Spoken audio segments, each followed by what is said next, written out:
Hey, what's up, everybody? Keith back. I got the crew over here in the chat.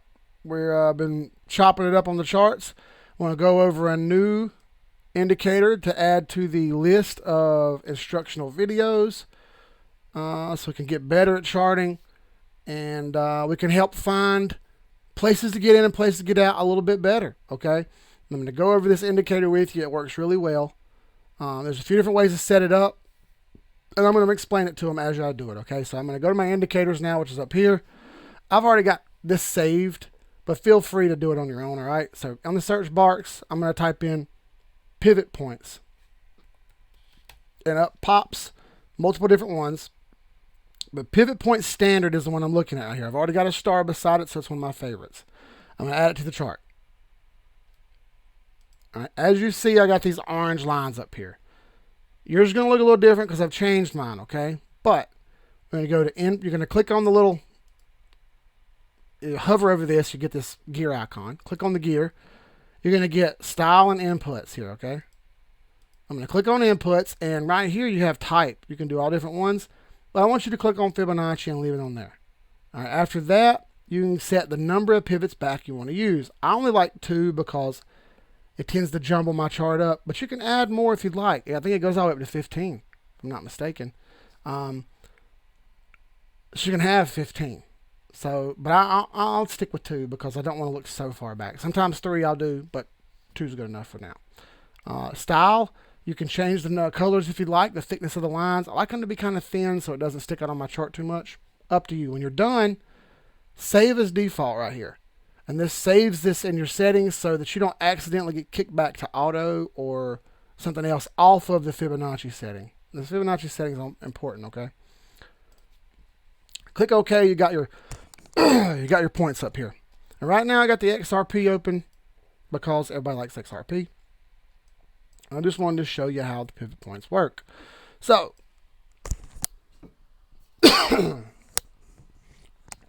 what are the pivot points? Well, it's pretty simple. It's predetermined resistance and support lines built into the chart. And it's not just any resistance and support lines. It's predetermined software trading lines that get hit all the time in the chart. Okay, these software bots that are 94% of all trades in the cryptocurrency world run off of support and resistance lines. And they have no emotions. And when they hit these lines, they get out and they go, okay? Or they get in and they ride. One of the two. It's the beauty of a bot. All right, so let's go over what we see right now. I'm going to pull these candles off. We got just the pivot points up there. We got a few different parts, okay? 3 things about the pivots. You've got, first, I'm just going to use a little marker here. The P line right here, which is the pivot line, okay? That's number 1. The standard pivot line, okay? Anything above this is bearish. Anything below, bullish. Anything below this is bearish. Bullish up, bearish down, okay? Simple enough. The R lines, resistance. The S lines, support. That's not very complicated at all, is it, everybody? I think that's pretty dang simple. Pivot means either up or down. Which one we're going to do? Are we over it or under it? Okay. Resistance lines. Pretty self-explanatory. We already have a resistance lines video in the instructional video section. Pretty simple. All right. So how do they work? Well, it's pretty easy. There's time frames involved. Okay. Because a lot of trading bots trade on time frames, and they get in and get out of their time frames. When the time frames change, they move. Okay. If you look through the different time zones here, time intervals that we have, I got it on the daily right now. If we click on the monthly, these lines are completely different. Okay. The monthly chart has much bigger moves. If we look at the 4-hour, sorry, excuse me, you'll notice that the lines are completely different again. They're much tighter together. It's important to know this, okay, because you can trade multiple different time frames with the pivot points, so long as you're being careful and monitoring what you're doing.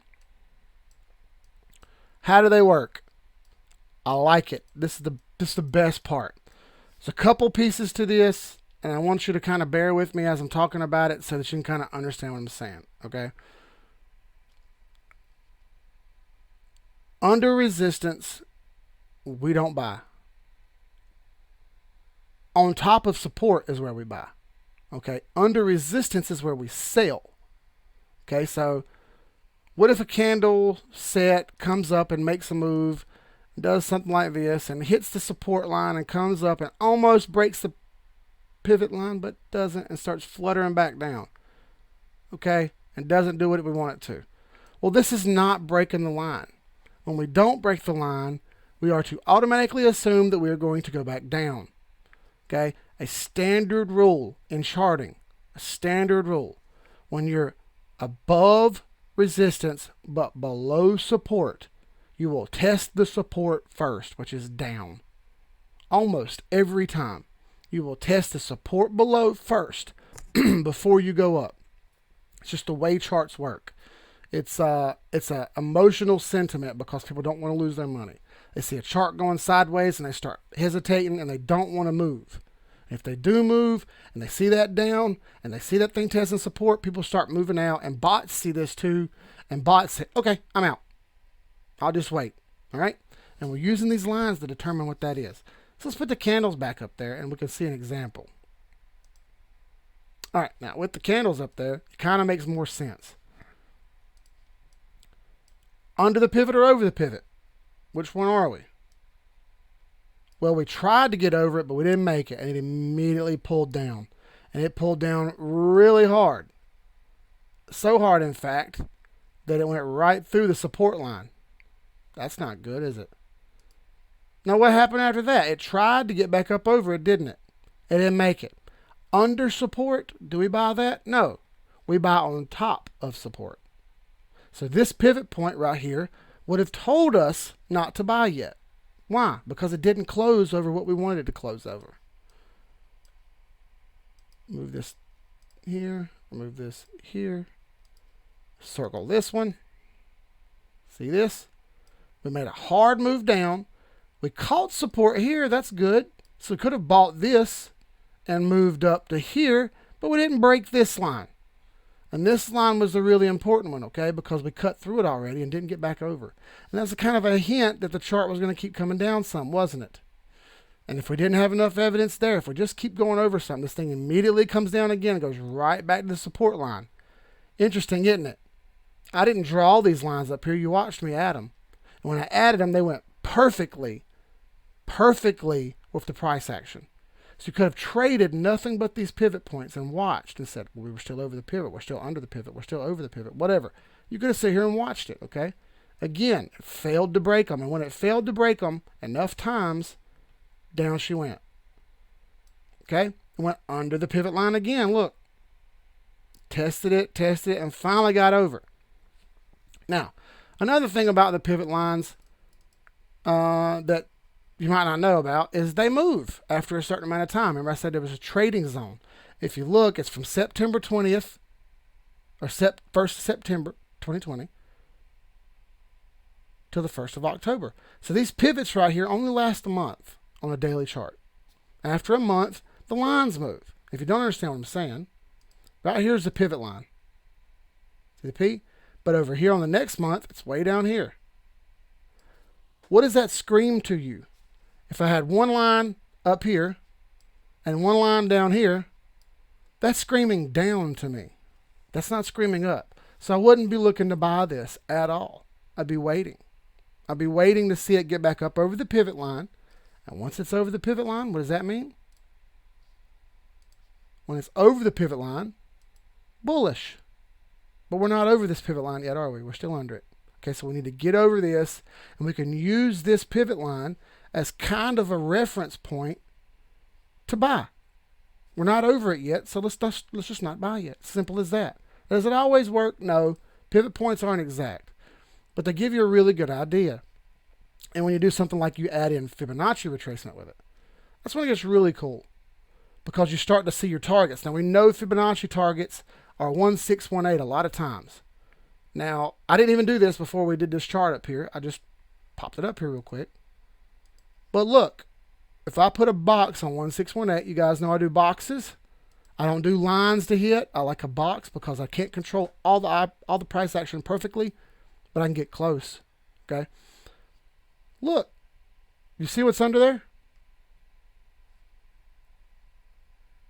Let me hide these candles. Look at that.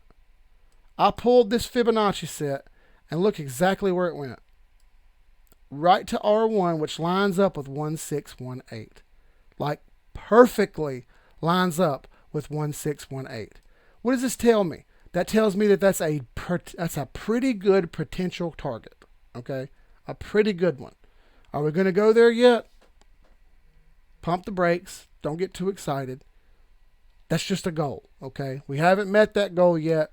It's just an idea. Okay? It's a predetermined target though. Now, where's the pivot line at? Oh boy. That's not good, is it?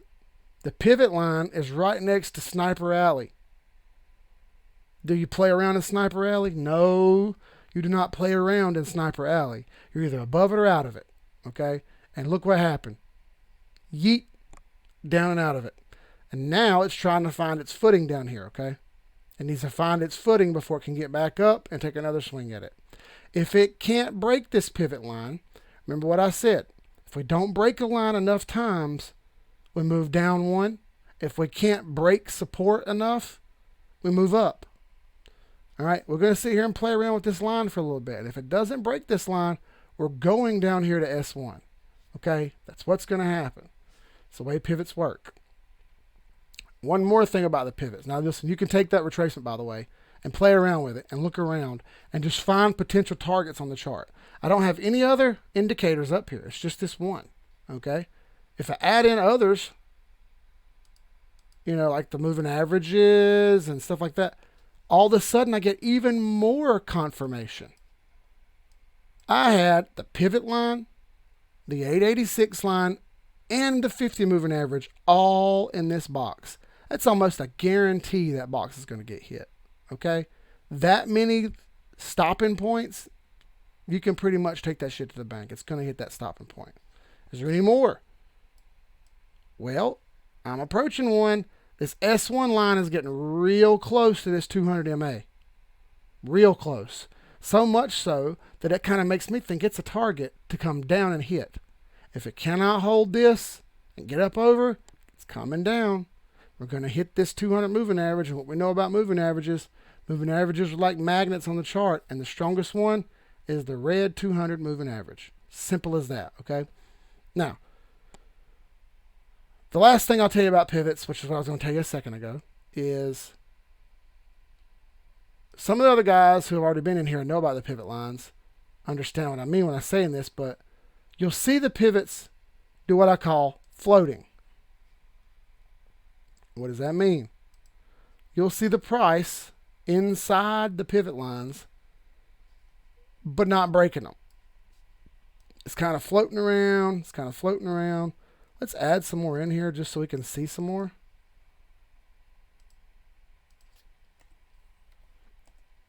There we go. There's some more.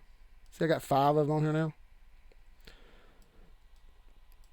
It floated, it floated, it floated, it floated. When we have it sitting in between the pivot points, S1 and S2 right here, it's just sitting in between. Typically, the price action goes down before it goes up. Okay? It's just the way it works. And sure enough, that happened here. It went down before it went up. And we're doing it again. We're starting to float in between these pivots and do not have much of anything. That tends to mean down. Okay? When will that happen? I don't know. We got an election coming up next month. So it's possible that idle's right the whole time. I don't know. We can't say. We're not sure yet. So I don't like to guess. I'm just using these pivot points as an extra point of reference to find my targets on the chart. These guys wonder how I find targets all the time. This is it. Okay, I use this, the Fibonacci retracement, the moving averages, the indicators, what all they doing. I'm looking at all of it, and I take all of it in a bowl. And the more pros I've got than cons, give me a better idea of what I'm doing and what I'm not doing, okay? That's it for pivot points. There's not much more else to it. It's pretty simple. Is it surefire? No. Do the lines get hit a lot? Yes. So, use them and pay attention to them. Other than that, we'll see y'all guys in the next video, on the next instructional video, which we'll do. Not sure what indicator we'll do yet, but we'll We'll get to it then. Peace.